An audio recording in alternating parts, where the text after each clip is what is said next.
NEC college orientation ప్రోగ్రాంలో పాల్గొన్న chairman Mittapalli Venkata Koteswararao, vice chairman Mittapalli Chakravarthi, secretary Mittapalli Ramesh. సుమారు 1200 మంది ఇంజనీరింగ్ మొదటి సంవత్సరం విద్యార్థులకి చదువు జీవితంపై పలు సూచనలు చేసిన ఎండమూరి వీరేంద్రనాథ్, కష్టపడి పనిచేస్తే ఎంతటి లక్ష్యమైనా సరే నెరవేరుతుంది. జీవితంలో ఒక గోల్ పెట్టుకుని ముందుకు వెళ్తే మనం అనుకున్న కలలు నెరవేరుతాయి. చదువు ఒక బాధ్యతగా కాకుండా ఒక ఆనందంగా స్వీకరిస్తే ఒత్తిడి అనేది ఉండదు. ఏమీ లేని దగ్గర ఒక కొత్తది తయారు చేస్తే అదే మనం ఎదుగుతున్నట్లు గుర్తింపు. ఇంజనీరింగ్ విద్యలో మనం ఎన్నో ఆవిష్కరణలు కనుగొంటామని చెప్పారు.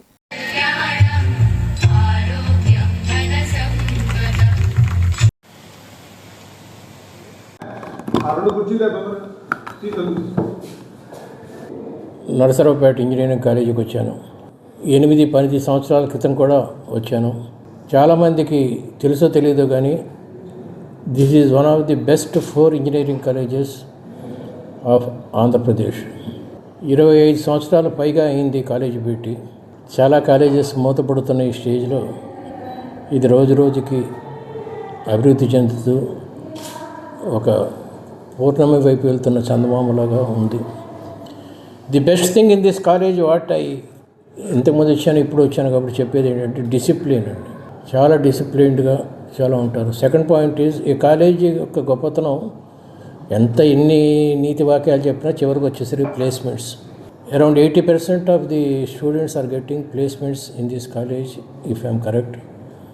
I'm really very happy. Orientation ప్రోగ్రామ్కి వచ్చాను ఈరోజు. ఇది అయిన తర్వాత ఫైనల్ ఇయర్స్కి ఫేర్వెల్ పార్టీ కూడా ఉంటుంది, గ్రాడ్యుయేషన్ సెరమనీ అంటారు. నర్సరావుపేట ఇంజనీరింగ్ కళాశాలకి 28వ బ్యాచ్ విద్యార్థులు జాయిన్ అయినటువంటి శుభ సందర్భంలో ఓరియంటేషన్ డేని సెలబ్రేట్ చేయడం జరిగింది.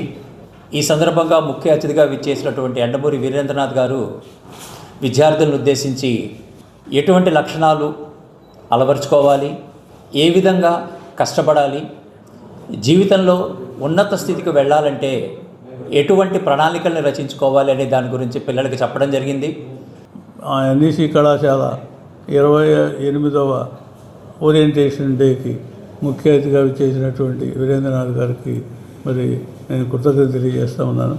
అదేవిధంగా మరి ఈ విధంగా విద్యార్థులు డిసిప్లిన్ మెయింటైన్ చేసినందుకు మా ప్రిన్సిపాల్ గారిని, వారి యొక్క స్టాఫ్ని అందరినీ కూడా నేను అభినందిస్తూ, ఇదే విధంగా ముందు కూడా ఏమైతే మన చీఫ్ గెస్ట్ గారు విద్యార్థులకి మరి ఉపదేశం చేశారో ఆ బాటలో విద్యార్థులందరూ కూడా మంచిగా మరి పయనించి వారి యొక్క విద్యాబుద్ధులన్నీ కూడా ఇంకా బాగా ఉండి వారు 4 సంవత్సరాలు అయ్యేటప్పటికి ఈ విద్యార్థులందరూ మంచి ఉద్యోగ అవకాశాలు కల్పించే విధంగా ప్రిన్సిపాల్ గారు కృషి చేయాలని కోరుకుంటూ